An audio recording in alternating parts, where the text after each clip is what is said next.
Bismillahirrahmanirrahim. Assalamualaikum warahmatullahi wabarakatuh. Perkenalkan, nama saya Jasmine Zulfa dengan nomor induk mahasiswa 11920202120 kelas PA Ilmu C. Video ini saya buat untuk memenuhi tugas ujian akhir semester kelas PAI 5C pada mata kuliah metode dan model-model pembelajaran PAI yang diampu oleh Bapak dosen Pak Haji Yudi Irfan Daniel SSI MAG. Selanjutnya saya akan menjawab pertanyaan-pertanyaan berikut. Memasuki kepada pertanyaan pertama, yaitu mengenai jelaskan apa yang Anda pahami mengenai model pembelajaran kooperatif. Nah, yang saya pahami mengenai model pembelajaran kooperatif adalah sebuah strategi pembelajaran dalam bentuk kelompok yang mengutamakan kerjasama antar kelompok dan interaksi antar siswa. Selanjutnya, pertanyaan yang kedua yaitu jelaskan maksud dari model pembelajaran group investigation, giving question and getting answer, dan yang terakhir yaitu make a match.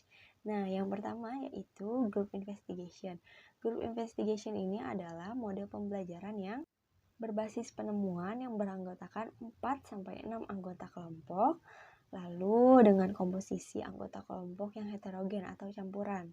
Ada 6 tahapan dalam model pembelajaran ini. Yang pertama yaitu mengidentifikasi topik, yang kedua yaitu membuat kelompok, yang ketiga yaitu merencanakan tugas yang akan dipelajari, yang keempat yaitu menyiapkan laporan akhir, yang kelima yaitu mempresentasikan laporan akhir, yang keenam yaitu evaluasi.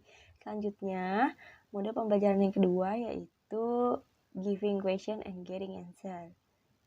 Giving question and getting answer adalah bentuk pembelajaran yang sistematis dan terencana yang dirancang dari awal pembelajaran sampai dengan akhir pembelajaran, serta disajikan secara khas oleh guru untuk mencapai tujuan pembelajaran yang optimal. Adapun tahapan-tahapannya yaitu yang pertama, membuat potongan-potongan kertas sebanyak 2 kali jumlah siswa. Lalu yang kedua, membagikan 2 potongan kertas kepada siswa.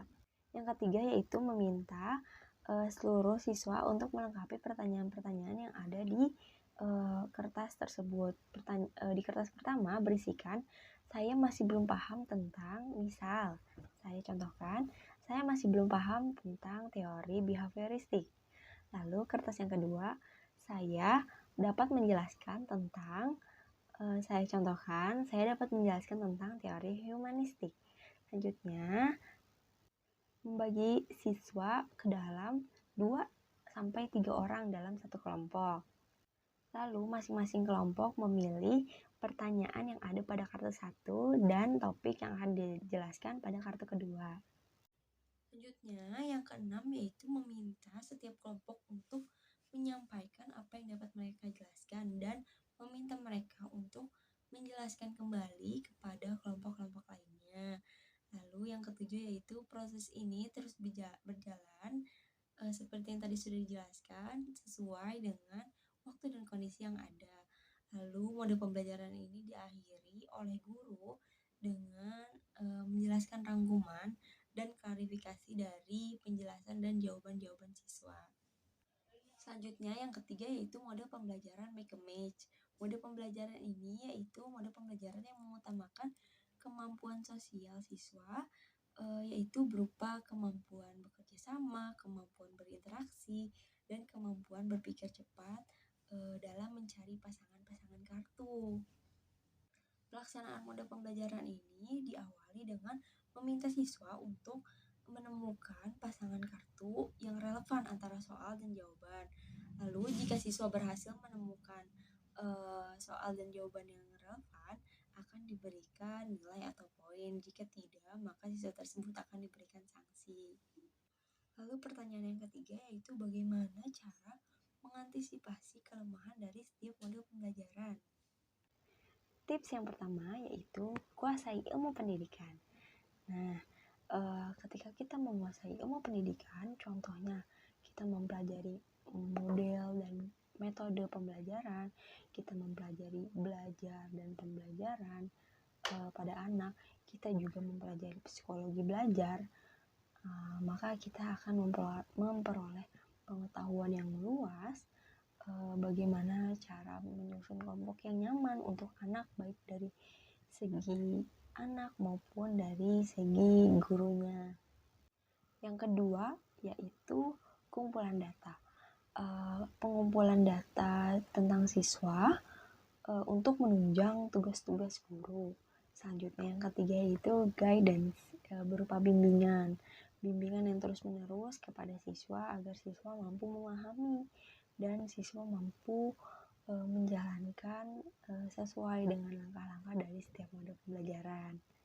Yang keempat yaitu maksimal dan minimal.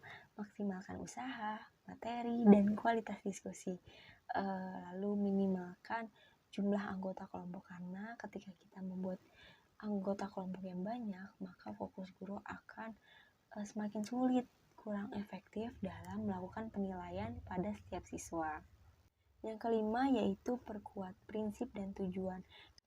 Ketika kita memberikan motivasi kepada anak, maka harus menuju kepada kompetensi yang sehat, yang sesuai dengan prinsip dan tujuan pembelajaran yang akan dicapai. Lalu yang terakhir yaitu terus berinovasi.